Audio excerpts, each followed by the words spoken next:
Did Rich Bisaccia save his and maybe Mayock's job? Because if I'm Mark Davis, I'm looking around this beautiful stadium there in Vegas, with Madden's, wife just lit the figurative lamp there, and the place is going nuts, right? And it's Las Vegas, Nevada, and I've got the hottest game in town, and they just won a playoff game. And my guys pushing buttons like Bisaccia and Mayock's, draft choices, some of them are just stellar. Jacobs, Crosby, and Renfro. What do you think? Do you stick with it? Golick and I were talking about this earlier, and he made a great point. Sometimes the answer is right in front of your face.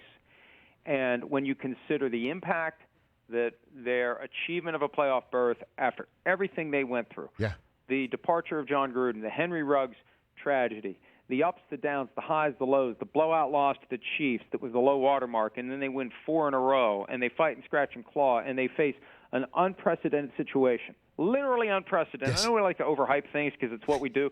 I think the passage of time will make what happened last night seem bigger, not lesser. I agree. To have 3 teams' fate tied to one game, one 10-minute overtime period, and all the machinations and all the possibilities of what could be done.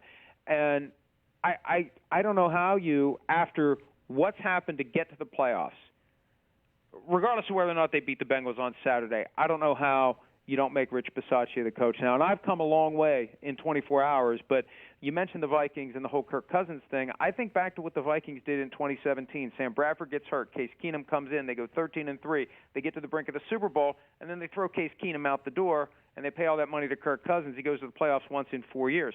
Like Golick said, sometimes the answer is staring you in the face. I thought at the time the Vikings should have kept Keenum. I think the Raiders should keep Bisaccia. And, if it doesn't work, then you'll know that in a couple of years. But how do you turn your back on this lightning in a bottle that they've engineered in Las Vegas? You can't. You can't. And whoever comes in to try to follow that act is going to be operating with one hand tied behind his back, because everybody's going to be saying, well, they should have just kept Bisaccia if the new coach has any struggles whatsoever. Well, it looks like that new coach, if it would be Harbaugh, would be my college coach, right? Who, by the way, his defensive coordinator in those championship years in San Francisco and in Stanford just got fired by Denver.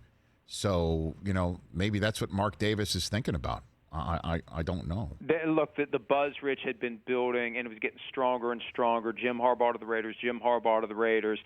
Now what I'm hearing is that he's playing the game, and God bless him. When you get leverage, whatever profession you're in, go out and use it. Get your money. He cut his salary in half last year when things weren't going well. Now things are going well. There's NFL interest. Take that and turn it into a better contract. When you perform, you get paid. And I won't be surprised if he ends up with a new contract and staying put at Michigan, especially since it's going to be very difficult now to follow Rich Bisaccia into the Raiders coaching job.